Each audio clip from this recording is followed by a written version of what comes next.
အားလုံးပဲမင်္ဂလာပါကျွန်တော်ဒီနေ့မှာတော့လေဒီ OSE short application တက်ကိုဘယ်လိုအလွယ်တကူဝင်ပြီးတော့မှ short ဈေးတွေနဲ့ဈေးဝယ်လို့ရလဲဆိုတော့ကျွန်တော်ပြပြပါမယ်ကျွန်တော်ဒီ OSE short application တက်မှာဈေးဝယ်မှာဆိုကျွန်တော် tablet ကိုကျွန်တော်အထူး short ဈေးတွေချပေးထားပါတယ်ပထမဦးဆုံးကျွန်တော်ဒီ Play Store ထဲကိုသွားမယ်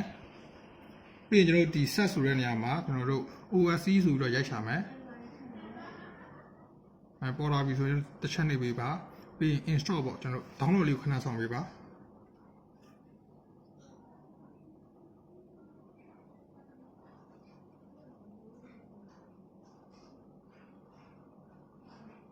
တောင်းပြီးတော့ဆိုကျွန်တော်ဒီ open လေးနဲ့เนาะကျွန်တော်ဒီ OSE short application တွေကိုဝင်မယ်ဒီလိုပေါ်လာပြီဆိုရင်ကျွန်တော်ဒီအပြရောင်းနဲ့ပေါ့เนาะဒီ asset လေးကိုတစ်ချက်ရွေးပေးပါ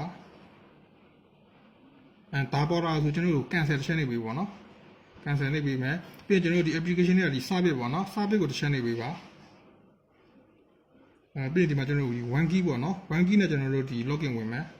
ဒီမှာဆိုရင်ကျွန်တော်ဒီတခြားဟာတွေပေါ့နော်ဒီ account login တို့ mobile login တို့ဒီ WeChat တို့ဒီ Google တို့ဘာမှရွေးပေးစရာမလိုဒီ one key လေးကိုပဲနေပေးပါ one key နေပေးတယ်ဆိုရင်သူ auto အကုန်လုံး login ဝင်တော့လိုက်ပါမယ်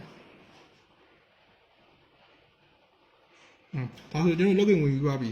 login ဝင်ပြီးသွားပြီဆိုရင်ကျွန်တော်ဒီဈေးဝယ်ချင်တဲ့ဘာညာဆိုရင်ကျွန်တော်တို့ဒီ short ဈေးဘာညာနဲ့ဝယ်ချင်တယ်ဆိုရင်ကျွန်တော်ဒီ service တက်ကိုသွားပါတော့ပြီးရင်ဒီမှာကိုဖုန်းနံပါတ်တစ်ချက်ပို့ပြီးပေါ့3996635566ဒီလိုမျိုးပေါ့နော်ဒီကိုယ့်ရဲ့ဖုန်းနံပါတ်ကိုဒီကနေတစ်ချက်ပို့ပေးရဆိုရင်ကျွန်တော်တို့ရုံးဘက်ကနေပြီးတော့ကျွန်တော်တို့ဒီဖုန်းဆက်ပြီးတော့မှလိုအပ်တဲ့ပစ္စည်းရဲ့ဝယ်ချင်တဲ့ပစ္စည်းရဲ့ကိုshort လေးရတဲ့ဟာနဲ့ကျွန်တော်ပြန်ပြီးတော့ဆက်တော်ပေးပါမယ်